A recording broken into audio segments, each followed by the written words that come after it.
तो कई की बार दुविधा ही हो जाती है। ऐसी ही दुविधा राजा जनक के मन में भी हुई। राजा जनक के हृदय में भी दुविधा हुई और हमेशा दुविधाओं को शांत करने के लिए हम कहीं ना कहीं ऐसे उस कार्य में जो सबसे श्रेष्ठ व्यक्ति उनसे पूछते हैं, ऐसे करते हैं। जो उस कार्य में सबसे श्रेष्ठ होता है हम उनसे पूछते हैं कि गुरुवर हमें क्या करना चाहिए। ऐसे राजा जनक के हृदय में एक इच्छा जागृत हुई। उन्होंने अपने गुरु याज्ञवल्क्य जी थे उनसे प्रश्न पूछा सहजता के भाव से कि गुरुवर मेरे मन में जिज्ञासा का भाव है लेकिन संतुष्टि नहीं मिल रही है, उसका जवाब नहीं मिल पा रहा है, मुझे क्या करना चाहिए। तो गुरु ने कहा कि महाराज कृष्ण बताइए आपके मन में क्या दुविधा है, कौन सी जिज्ञासा है जो आपको परेशान कर रही है। तो राजा जनक बोलते हैं एक प्रश्न है जो गुरुवर मैं आपके सामने रखता हूं। इस सृष्टि में अगर सूर्य न हो, इस सृष्टि में अगर सूर्य न हो तो हम किस दृष्टि से लोगों को देखेंगे। सुनना बातों को एक पंक्ति को सुनना हमारे काम की। राजा जनक ने अपने गुरुवर याज्ञवल्क्य जी से पूछा कि गुरुवर इस सृष्टि में अगर सूर्य न हो तो लोग कैसे देखेंगे। तो उस समय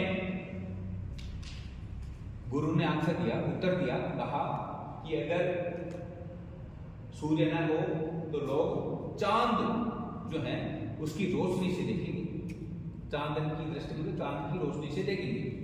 फिर वापस राजा ने प्रश्न पूछा अगर चांद न हो तो फिर किस रोशनी से देखेंगे।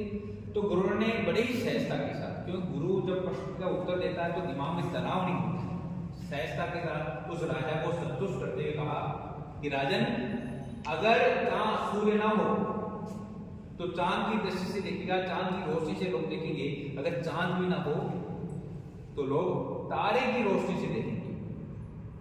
राजन का दिमाग और उसका मन मस्तिष्क और प्रश्न तैयार कर रहा था, उसका दिमाग प्रश्न और भी तैयार कर रहा था। वो कहता है अगले प्रश्न में कि महाराज गुरुवर कि तारे भी ना हो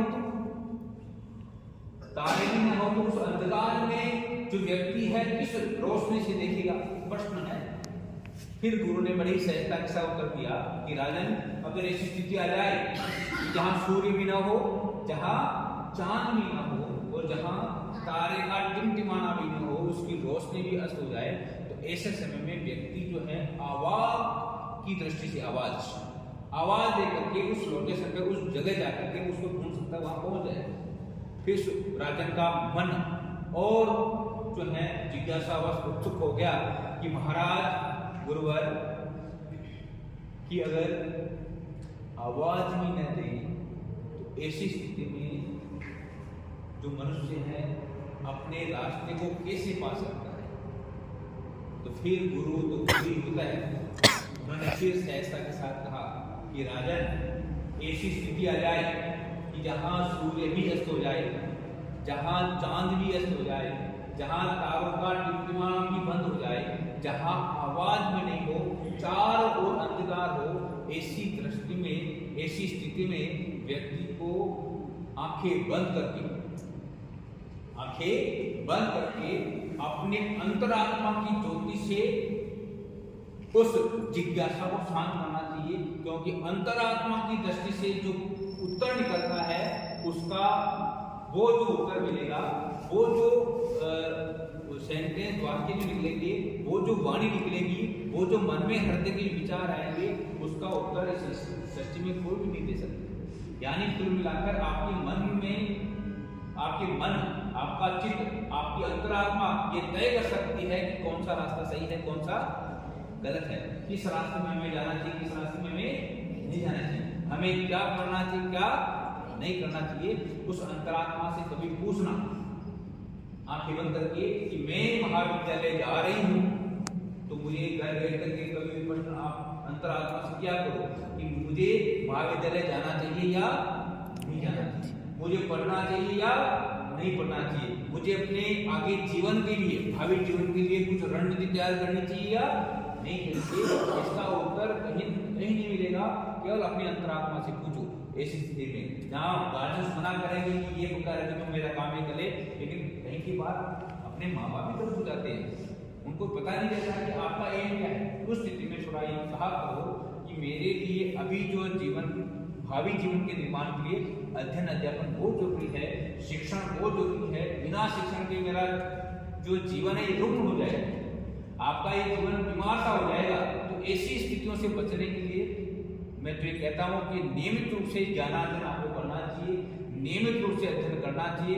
अगर ये स्थिति आपकी नहीं बन पा रही है तो आप उस दिशा में जो लोग काफी भाग करके दौड़ करके कैसे करके पहुंच रहे हैं, बहुत निकट से भी आप उसके निकट तक भी नहीं पहुंच पाओगे। तो आप अपने आप को समझें और अपनी अंतरात्मा से प्रश्न पूछें कि ज्ञान, शिक्षा जो आप यहाँ लेने आते हो कितना जरूरी है आपके जीवन निर्माण के लिए। तो मैं इन दो बातों के मध्य में यही कहने का उद्देश्य था कि शिक्षार्जन का जो भाव आपके मन मस्तिष्क में होना चाहिए, उसको प्रगाढ़ता लाने की जरूरत है, उसको कठोर करने की जरूरत है, उसको परिपक्व करने की जरूरत है, ताकि आप अपने भावी जीवन का निर्धारण कर सकें। तो मेरी बातों से कुछ समझ में आया होगा, क्योंकि हम ट्रेनर की बुद्धि युवा से बात कर रहे हैं, जो शिक्षार्थी हैं और जो शिक्षा देने वाले हैं, दोनों यहाँ है। ऐसी उपस्थिति में जब इन बातों का निचोड़ न निकले तो बड़ी मूर्खता हो जाएगी अपनी। तो समझो बातों को और शिक्षण कार्य को अब आगे जो सेकेंड सेमेस्टर आपका है उसको नियमित रूप से एक नवाचार प्रदान करो। ठीक है, तो आज के लिए यही। हरे